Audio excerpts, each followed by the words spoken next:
Welcome to AP Biology, and today we are going to begin learning about enzymes. Perfect. Pardon my grammatical incorrectness.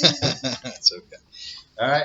Okay, let's So go. today we start the last part of this chapter, probably the most important part of this chapter, which is our discussion on enzymes.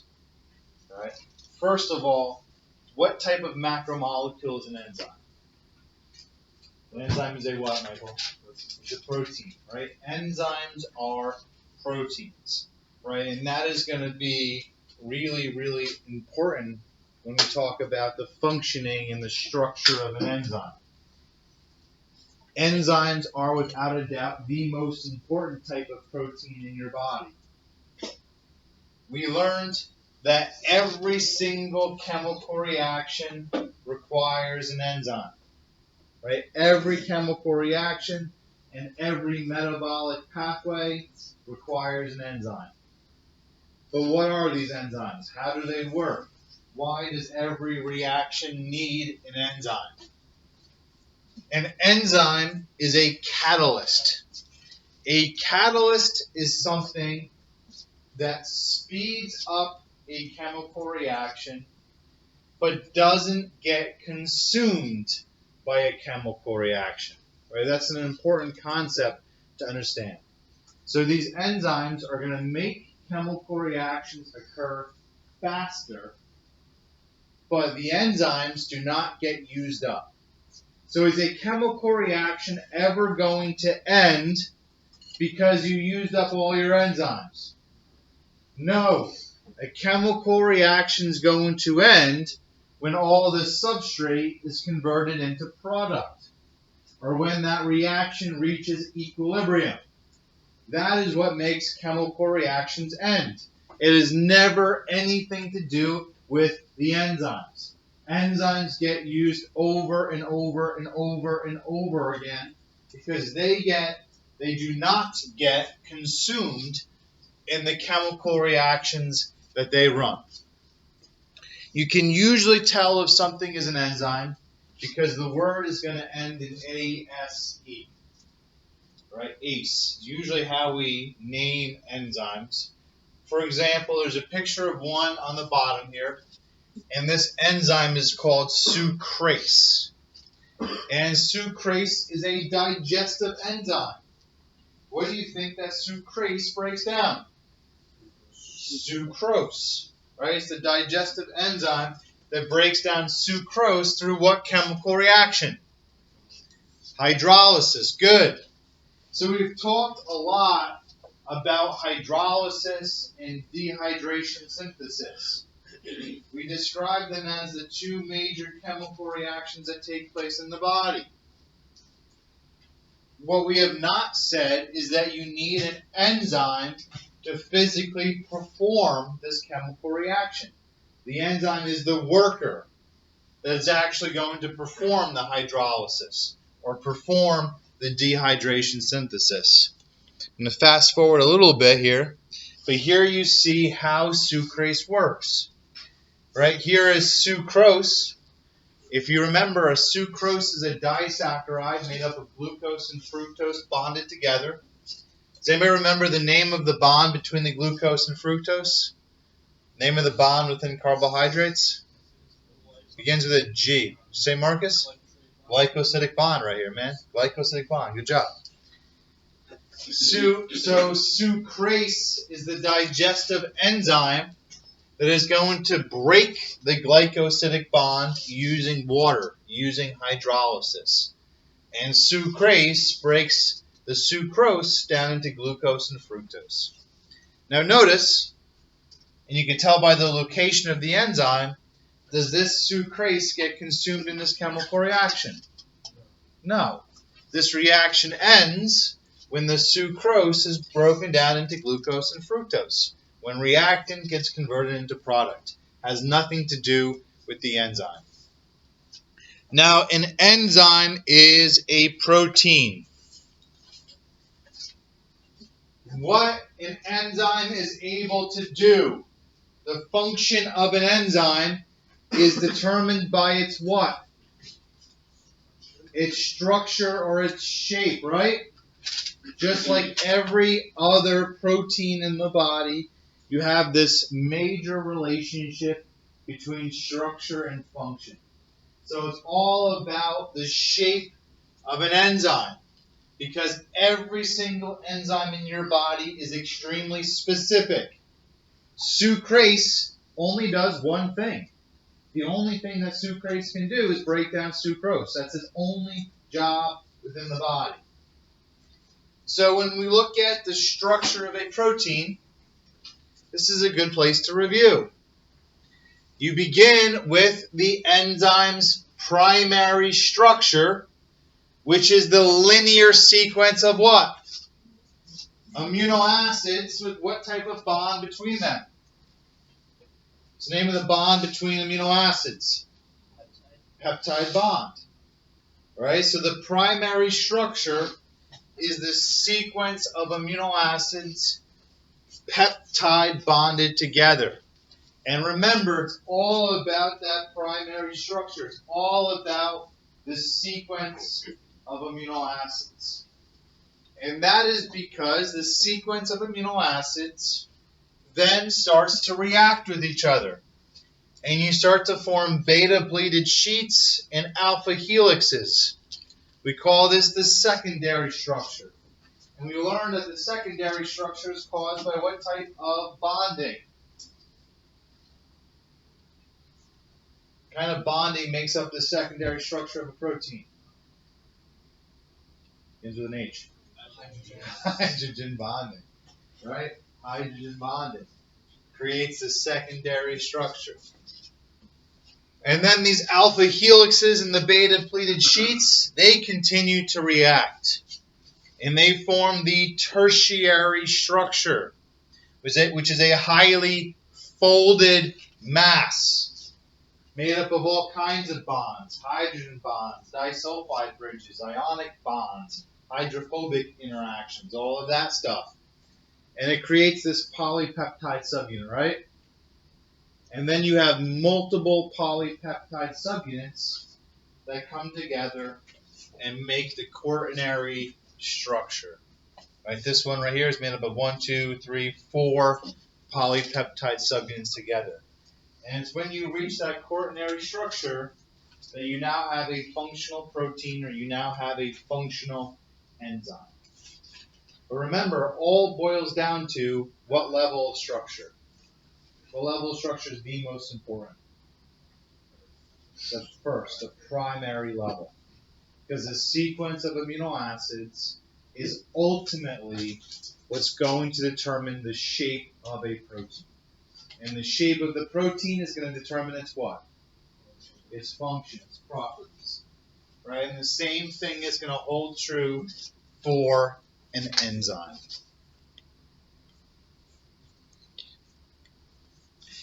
So how do enzymes work? Right? How do enzymes speed up chemical reactions but don't get consumed in them? Every chemical reaction, regardless if it's an endergonic reaction or an exergonic reaction, is going to have something called an activation energy or an activation barrier. Now look at the graph on the board. Look at that diagram. Is that reaction endergonic or exergonic? It's exergonic. Do we all see that? How do I know it's exergonic? Look at the reactants and the products. You have high energy reactants being broken down into low energy products. Do we all see that? So you are going downhill. And remember, you can calculate your change in free energy. You have your free energy final minus your free energy initial, right? So again, I know I use the same numbers over and over again. If this is 10 and this is 2, you have 2 minus 10 gives you negative 8. A negative delta G means that our reaction is what? Exergonic. So is this reaction consuming energy or releasing energy? It's releasing energy, right? Now, even though this reaction is releasing energy. You still have this hump that it needs to get over. And we call this hump the activation energy. And that is the amount of energy needed to get that chemical reaction to occur. So even though this reaction is exergonic, it still needs the initial kickstart. It still needs that initial jump to get it to go. Does that make sense to all of you? Now this is where things get a little heavy. Activation energy, let me shut this down, is normally supplied in the form of heat that gets absorbed from the environment. Usually comes in the form of heat that gets absorbed from the environment.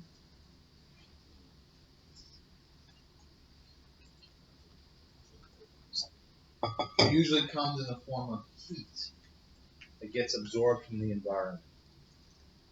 Now think about this. You guys should be able to understand this. If the reactants absorb heat and they are warming up, right? What's happening to them? What are they doing? They're doing what? They're getting energy. They're moving faster, right? Does that make sense to you? So that absorption of heat, that energy that they're getting, right? The increased movement is what's going to get that chemical reaction to take place. Does that make sense to all of you? We're okay with that.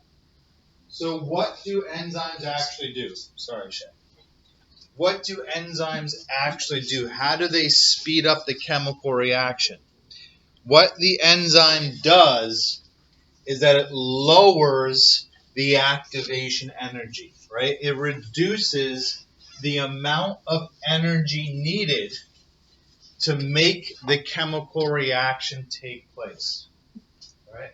Enzymes reduce activation energy. They reduce the amount of energy needed to make a chemical reaction take place. That is going to allow chemical reactions to occur at lower what? What is that? Lower levels of free energy? Not free energy, temperature. I should write that down. Right? Enzymes allow chemical reactions to occur at lower temperatures. And that should make sense because the reactants don't have to absorb as much heat from the environment. And therefore that reaction can run at a lower temperature. All right, let's talk about a couple of things. Technically, do you need an enzyme to make a reaction take place? No. Because enzymes do not make reactions occur, they make reactions occur faster. And they allow chemical reactions to occur at lower temperatures by reducing activation energy. Is that clear to you? All right. Now, your body relies on your enzymes for all of your chemical reactions, right? And technically, your reactions don't need enzymes to occur.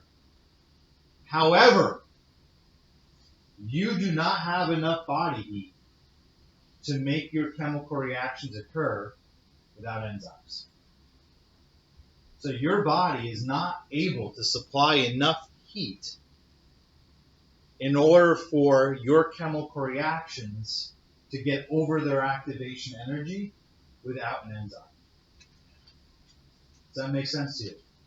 So on a technicality, do you actually need enzymes to make reactions occur? No, you don't. But would any of your chemical reactions occur in your body without enzymes? No. Does that make sense to all of you? So you really rely on these. So what would happen to you if all of your enzymes died? You're going with them.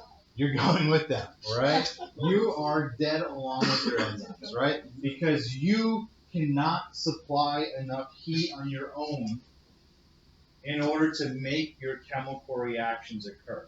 Or they would occur so slow that you would not be able to sustain life, right? We rely on our enzymes to make our chemical reactions occur, right? And that's because the enzymes reduce the activation energy, they make chemical reactions occur faster, and they make chemical reactions occur at lower temperatures. Are we okay? And I want you to look at the diagram on the board. Tessa, this question's for you. Do enzymes have any effect on delta G? Do they have any effect on the amount of energy released during this reaction? No, they do not. Right answer. Good work. They do not. All right? Because if you are looking at delta G, and look how it says delta G is unaffected by the enzyme. I like that. But you knew the answer without reading it. Good work. All right? Remember, delta G equals the free energy final minus the free energy initial, right? So you have your final, you have your initial. Do we all see that? Does the activation energy in any way affect delta G? No. So the enzyme is making the chemical reaction occur faster and at lower temperatures, but it's not having any effect on delta G. Right? It has no effect on the overall amount of energy that gets released because delta G is just calculating using the energy of the products minus the energy of the reactants. So enzymes have no effect on the amount of energy consumed or the amount of energy released by a chemical reaction. They are just making the reaction occur faster. Go ahead. What makes an enzyme able to do that? That's what we're going to get into, right? The physicality of how this is, the physiology of how this is actually working, right? How do they actually do this? All right. Before I move on, are we all feeling good so far? Go ahead, Leanna. But you said that heat is not a usable source. It's not. So that heat, that's high level. I like that. Is heat in this case actually being used to do work? No. Heat is not being used to power the chemical reaction. Heat is not being used to do work. Heat, in a way, is just being used as like this kick that gets it going, right? But it's not actually factored into delta G at all. All right? But your question is good. It's a good high-level question. I have this little animation I can show you guys real quick. Let's check it out.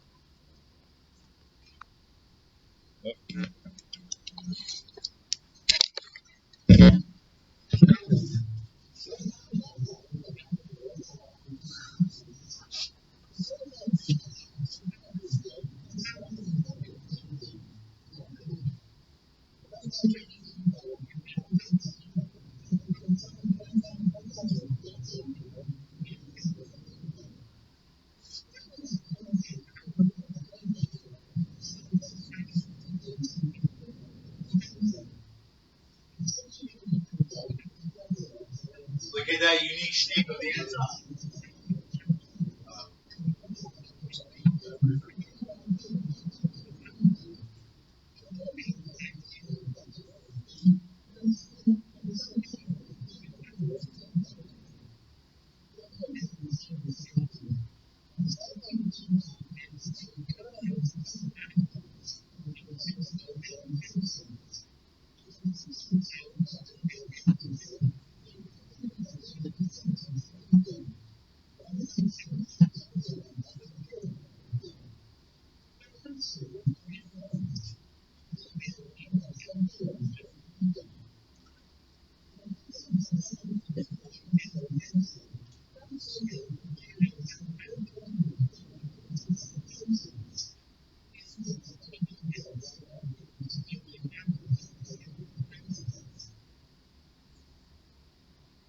Make sense? Good? All right, good animation. I felt like something from Brain Pop. I don't know where it's from, to be honest with you. Let's exit this.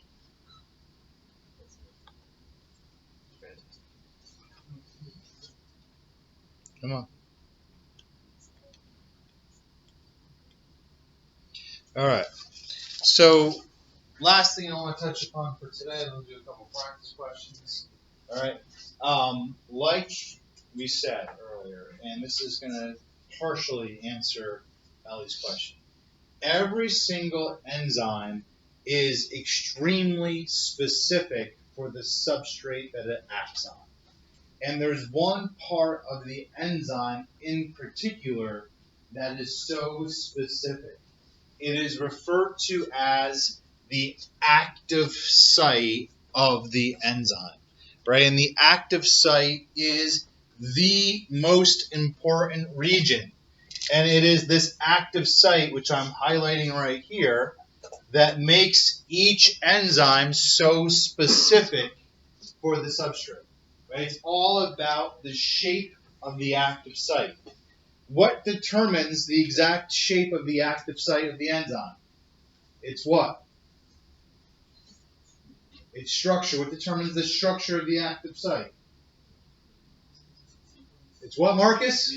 It's sequence of amino acids, right? It's all about the sequence of amino acids within the active site, right? That is what makes the active site have a unique shape. That's what makes it so specific for the substrate. So the substrate goes into the active site, and it works through a mechanism. You should write this name down, called lock and key. And lock and key is just referring to specificity, right? It just means that they are very, very highly specific for each other. What part is the lock? The active site is the lock, right? And what is the key? The substrate, right? The active site is the lock, and the substrate is the key. And they fit together in an extremely specific way. When they are together, they form what's called an enzyme substrate complex. And when they're together, and this is the thing that's kind of weird, and Elliot's is going to partially answer your question. When they are together, the enzyme is going to actually change shape slightly. And the way that we kind of describe it is that the enzyme gives the substrate a hug. Right? It's going to kind of change shape. So if you're looking at this model on the board, just look up here for a second. Here's your enzyme, big blue structure, right? Here's your unique active site, right? Here's your substrate, goes into the active site, right? And once they're together and you form the enzyme substrate complex, do you see how the enzyme changed shape, right? And it actually wrapped its way around the substrate? We call that induced fit. And this process of induced fit is going to put strain on the substrate. It's when this induced fit is taking place and the enzyme is giving the substrate a hug that chemical reaction is going to occur, whatever that chemical reaction is. All right. This is a good stopping point for today. I'm going to stop the video. We have 5 minutes left. Let's answer a couple questions I have prepared for you guys. Holy crap.